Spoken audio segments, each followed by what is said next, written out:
ನಮಸ್ತೆ ವೀಕ್ಷಕರೇ, ವಿರಾಟ್ ನ್ಯೂಸ್ ಚಾನಲ್ಗೆ ನಿಮ್ಮೆಲ್ಲರಿಗೂ ಸ್ವಾಗತ. ಕುರುಬ ಸಮುದಾಯಕ್ಕೆ ಒತ್ತಡಕ್ಕೆ ವರಿಷ್ಠರು ಅಸ್ತು. ಬಿಜೆಪಿ ಗರ್ವ್ ವಾಪಸ್ಸಿಗೆ ಈಶ್ವರಪ್ಪ ಹಾಕಿರುವ 3 ಕಂಡೀಷನ್ ಆದರೂ ಏನು ಅನ್ನೋದನ್ನ ನಾವು ನಿಮಗೆ ತಿಳಿಸ್ಕೊಡ್ತಾ ಹೋಗ್ತೀವಿ. ಅದಕ್ಕೂ ಮುಂಚೆ ನಮ್ಮ ಚಾನಲ್ನ ಸಬ್ಸ್ಕ್ರೈಬ್ ಮಾಡಿಲ್ಲ ಅಂದರೆ ದಯವಿಟ್ಟು ಸಬ್ಸ್ಕ್ರೈಬ್ ಮಾಡ್ಕೊಳ್ಳಿ. ಹೌದು ವೀಕ್ಷಕರೇ, ಎಲ್ಲವೂ ಈಗಿನ ರೀತಿಯಲ್ಲೇ ಮುಂದುವರಿದರೆ ಹಿರಿಯ ಉಚ್ಚಾಟಿತ ಬಿಜೆಪಿ ನಾಯಕ KS ಈಶ್ವರಪ್ಪ ಬಿಜೆಪಿಗೆ ಮರುಸೇರ್ಪಡೆ ಆಗಲಿದ್ದಾರೆ. ಕುರುಬ ಸಮುದಾಯದ ನಾಯಕರು ಈಶ್ವರಪ್ಪನವರನ್ನು ಮರಳಿ ಪಕ್ಷಕ್ಕೆ ಕರೆತರಲು ಪ್ರಯತ್ನವನ್ನು ಸಹ ಮುಂದುವರಿಸಿದ್ದಾರೆ. ಮೂಲಗಳ ಪ್ರಕಾರ ಬಿಜೆಪಿ ವರಿಷ್ಠರು ಸಕಾರಾತ್ಮಕವಾಗಿ ಸ್ಪಂದಿಸುತ್ತಿದ್ದಾರೆ ಎನ್ನುವ ಮಾತುಗಳು ಸಹ ಕೇಳಿಬರ್ತಾ ಇದೆ. ಕಳೆದ ಲೋಕಸಭಾ ಚುನಾವಣೆಯಲ್ಲಿ ಹಾವೇರಿ ಕ್ಷೇತ್ರದಿಂದ ಪುತ್ರ ಕಾಂತೇಶ್ಗೆ ಟಿಕೆಟನ್ನು ನೀಡಬೇಕೆನ್ನುವುದು ಈಶ್ವರಪ್ಪನವರ ಒತ್ತಾಯವಾಗಿತ್ತು. ಅವರ ಆಪ್ತ ಮಾಜಿ CM BS ಯಡಿಯೂರಪ್ಪರವರಿಂದಲೂ ಸಹ ಇದಕ್ಕೆ ಪೂರಕವಾದ ಪ್ರತಿಕ್ರಿಯೆ ಸಹ ಬಂದಿತ್ತು. ಆದರೆ ಅದೇನಾಯಿತೋ ಅಲ್ಲಿಂದ ಬಸವರಾಜ ಬೊಮ್ಮಾಯಿ ಸ್ಪರ್ಧಿಸುವಂತಾಯಿತು. ಇದರಿಂದ ಸಿಡಿದೆದ್ದ KS ಈಶ್ವರಪ್ಪರವರು ತಾನೇ ಶಿವಮೊಗ್ಗದಿಂದ ಕಣಕ್ಕಿಳಿದರು. ಇದರಿಂದ ಈಶ್ವರಪ್ಪ ಬಿಜೆಪಿಯಿಂದ ಉಚ್ಚಾಟಿಸಬೇಕಾಗಿತ್ತು. ಬಿಜೆಪಿಯಿಂದ ಈಶ್ವರಪ್ಪನವರ ಉಚ್ಚಾಟನೆ ಹಲವು ಆಯಾಮಗಳಿಗೆ ಸಹ ಚರ್ಚೆಯ ವಿಷಯವಾಯಿತು. ಅವರ ಸ್ಪರ್ಧೆಯಿಂದ ಬಿಜೆಪಿಗೆ ಪ್ರಾಕ್ಟಿಕಲ್ ಆಗಿ ಸಮಸ್ಯೆ ಏನೂ ಆಗದೇ ಇದ್ದರೂ ಈಶ್ವರಪ್ಪನವರ ಉಚ್ಚಾಟನೆ ಬಿಜೆಪಿಯಲ್ಲಿ ಮತ್ತು ಸಂಘ ಪರಿವಾರದಲ್ಲಿ ಹಲವರಿಗೆ ಪಥ್ಯವಾಗಿರಲಿಲ್ಲ.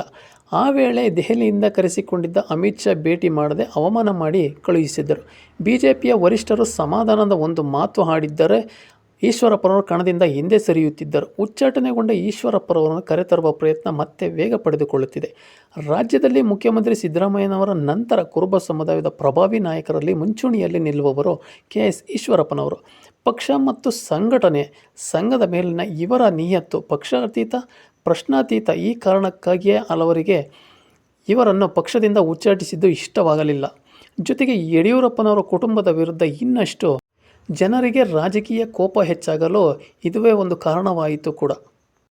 ಇನ್ನು ಯತ್ನಾಳ್ ಅವರನ್ನ ಉಚ್ಚಾಟನೆಗೆ ಸಮಯ ತೆಗೆದುಕೊಂಡಿದ್ದ ಬಿಜೆಪಿ ವರಿಷ್ಠರು ವಿಜಯಪುರ ಶಾಸಕ ಬಸನಗೌಡ ಪಾಟೀಲ್ ಯತ್ನಾಳ್ ರೀತಿಯಲ್ಲಿ KS ಈಶ್ವರಪ್ಪ ಎಂದಿಗೂ ಪಕ್ಷ ವಿರೋಧಿ ಚಟುವಟಿಕೆ ಮಾತಾಡಿದವರಲ್ಲ. ಅಸಲಿಗೆ ಯತ್ನಾಳ್ ಅವರನ್ನು ಉಚ್ಚಾಟಿಸಲು ಬಿಜೆಪಿಯ ದೆಹಲಿ ನಾಯಕರು ಹಲವು ಬಾರಿ ಆಲೋಚನೆ ಮಾಡಿದ್ದರು. ಆದರೆ ಈಶ್ವರಪ್ಪನವರ ವಿಚಾರದಲ್ಲಿ ವರಿಷ್ಠರು ಹೆಚ್ಚು ಸಮಯವನ್ನೇ ತೆಗೆದುಕೊಳ್ಳಲಿಲ್ಲ. ಅವರನ್ನು ವಿಶ್ವಾಸಕ್ಕೆ ತೆಗೆದುಕೊಂಡಿಲ್ಲ. ಯಡಿಯೂರಪ್ಪನವರ ಮಾತಿಗೆ ಮಣೆ ಹಾಕಲಾಗಿತ್ತು ಎನ್ನುವ ಬೇಸರ ತುಂಬ ಬಿಜೆಪಿ ನಾಯಕರಲ್ಲಿತ್ತು ಅಂತೆಲ್ಲ ಸಹ ಹೇಳಲಾಗ್ತಾ ಇದೆ. ಇನ್ನು ಕಳೆದ ವಾರ ಬೆಂಗಳೂರಿನಲ್ಲಿ ಖಾಸಗಿ ಹೋಟೆಲ್ ಒಂದರಲ್ಲಿ ಕುರುಬ ಸಮುದಾಯದ ನಾಯಕರು ಸಭೆ ಸೇರಿದ್ದರು. ಈ ಸಭೆಯ ನೇತೃತ್ವದಲ್ಲಿ ಶಾಸಕ ಭೈರತಿ ಬಸವರಾಜ ದೊಡ್ಡನಗೌಡ ಪಾಟೀಲ್ ವಹಿಸಿದ್ದರು ಅಂತೆಲ್ಲ ಸಹ ಹೇಳಲಾಗ್ತಾ ಇದೆ. ಬಿಜೆಪಿಯಲ್ಲಿ ಕುರುಬ ಸಮುದಾಯದ ಹಿರಿಯ ನಾಯಕರ ಕೊರತೆ ಇದೆ. ಈಶ್ವರಪ್ಪನವರ ಸಂಘಟನಾ ಚತುರರು. ಅವರ ಮಾರ್ಗದರ್ಶನ ಅವಶ್ಯಕತೆ ಪಕ್ಷಕ್ಕಿದೆ. ಹಾಗಾಗಿ ಅವರನ್ನು ಪಕ್ಷಕ್ಕೆ ಮರಳಿ ವಾಪಸ್ ಕರೆತರಲು ಬಿಜೆಪಿಯ ಕೇಂದ್ರೀಯ ನಾಯಕರಿಗೆ ಒತ್ತಡ ಹೇರುವ ನಿರ್ಧಾರಕ್ಕೆ ಸಹ ಸಭೆಯಲ್ಲಿ ಬರಲಾಗಿತ್ತು ಅಂತ ಮಾತುಗಳು ಸಹ ಹೇಳಲಾಗ್ತಾ ಇದೆ. ಇನ್ನು ಈಶ್ವರಪ್ಪನವರು ಎಂದೂ ಪಕ್ಷ ವಿರೋಧಿ ಚಟುವಟಿಕೆ ನಡೆಸಿದವರಲ್ಲ. ಅಸಲಿಗೆ ಈಶ್ವರಪ್ಪ ಎಂದೂ ಪಕ್ಷ ವಿರೋಧಿ ಚಟುವಟಿಕೆ ನಡೆಸಿದವರಲ್ಲ. ಯಡಿಯೂರಪ್ಪನವರಾದರೂ ಬಿಜೆಪಿಯನ್ನು ಬಿಟ್ಟು KJPಯನ್ನು ಕಟ್ಟಿ ಚುನಾವಣೆಯಲ್ಲಿ ಸಾಕಷ್ಟು ತೊಂದರೆಗಳನ್ನು ಸಹ ಮಾಡಿದ್ದರು. ಆದರೆ ಈಶ್ವರಪ್ಪನವರನ್ನು ಬಿಜೆಪಿಯಿಂದ ಉಚ್ಚಾಟಿಸಿ 15 ತಿಂಗಳ ಕಾಲ ಮೇಲಾದರೂ ಬಿಜೆಪಿಯ ಮೇಲಿನ ಪ್ರೀತಿಯನ್ನು ಮುಂದುವರಿಸಿದ್ದಾರೆ. ಅವರ ಈ ನಿಯತ್ತೆ ಅವರನ್ನು ಮತ್ತೆ ಬಿಜೆಪಿಗೆ ಸೇರಿಸಿಕೊಳ್ಳಲು ಬಿಜೆಪಿಯ ವರಿಷ್ಠರು ಒಪ್ಪಲು ಕಾರಣವಾಗಬಹುದು ಎಂತಂದು ಸಹ ಹೇಳಲಾಗ್ತಾ ಇದೆ. ಇನ್ನು ಯಡಿಯೂರಪ್ಪನವರ ಮೊಮ್ಮಗನ ಮದುವೆಯಲ್ಲಿ ಶಿಕಾರಿಪುರದಲ್ಲಿ ನಡೆದ ಆರತಕ್ಷತೆ ಅವರ ಪುತ್ರ ಕಾಂತೇಶ್ ಅವರು ಹೋಗಿದ್ದರು. ಅವರನ್ನು ಕಂಡೊಡನೆ ವಿಜಯೇಂದ್ರ ಅವರ ಆಶೀರ್ವಾದವನ್ನು ಪಡೆದುಕೊಂಡರು. ಇನ್ನು ಯಡಿಯೂರಪ್ಪನವರು ಶಾಲು ಹಾಕಿ ಹೆಗಲ ಮೇಲೆ ಕೈ ಹಾಕಿ ತಮ್ಮ ಎಂದಿನ ಪ್ರೀತಿಯನ್ನು ಸಹ ತೋರಿಸಿದ್ದರು. ಈಶ್ವರಪ್ಪ ಮರಳಿ ಬಿಜೆಪಿಗೆ ಬರುತ್ತಾರೆ ಎನ್ನುವುದಕ್ಕೆ ಇದು ಸಾಂಕೇತಿಕ ವಿದ್ಯಮಾನ ಸಹ ಒಂದಾಗಿತ್ತು. ಇನ್ನು ಈಶ್ವರಪ್ಪನವರು 3 ಕಂಡೀಷನ್ ಹಾಕಿದ್ದಾರೆ ಅಂತೆಲ್ಲ ಸಹ ಹೇಳಲಾಗ್ತದೆ. ತಮ್ಮನ್ನು ಬಿಜೆಪಿಗೆ ಸೇರಿಸಿಕೊಳ್ಳುವಂತೆ ಹಲವು ನಾಯಕರು ಒತ್ತಾಯಿಸುತ್ತಿರುವುದನ್ನು ಖುದ್ದು ಈಶ್ವರಪ್ಪ ಒಪ್ಪಿಕೊಂಡಿದ್ದಾರೆ.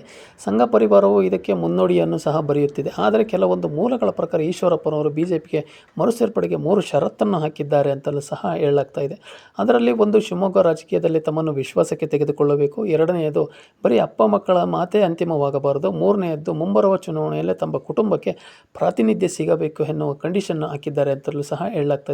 ಸದ್ಯ ಮಾಹಿತಿ ಪ್ರಕಾರ ಈಶ್ವರಪ್ಪ ಗರ್ ವಾಪಸಿಗೆ ವೇದಿಕೆ ಒಂದು ಸಿದ್ಧವಾಗಿದೆ ಅನ್ನೋದು ಸಹ ಎಲ್ಲರಿಗೂ ಒಂದು ಸಂತೋಷದ ವಿಷಯವಾಗಿದೆ ವೀಕ್ಷಕರೇ. ಹಾಗಾಗಿ ಮುಂದಿನ ದಿನಗಳಲ್ಲಿ ಪಕ್ಷ ಸಂಘಟನೆ ಇನ್ನೂ ಹೆಚ್ಚಿನಾಗಿ ತೊಡಕೊಳ್ಳಿ ಈಶ್ವರಪ್ಪನವರು ಅಂತ ನಾವೆಲ್ಲರೂ ಕೇಳ್ಕೊಳ್ಳೋಣ. ಧನ್ಯವಾದಗಳು.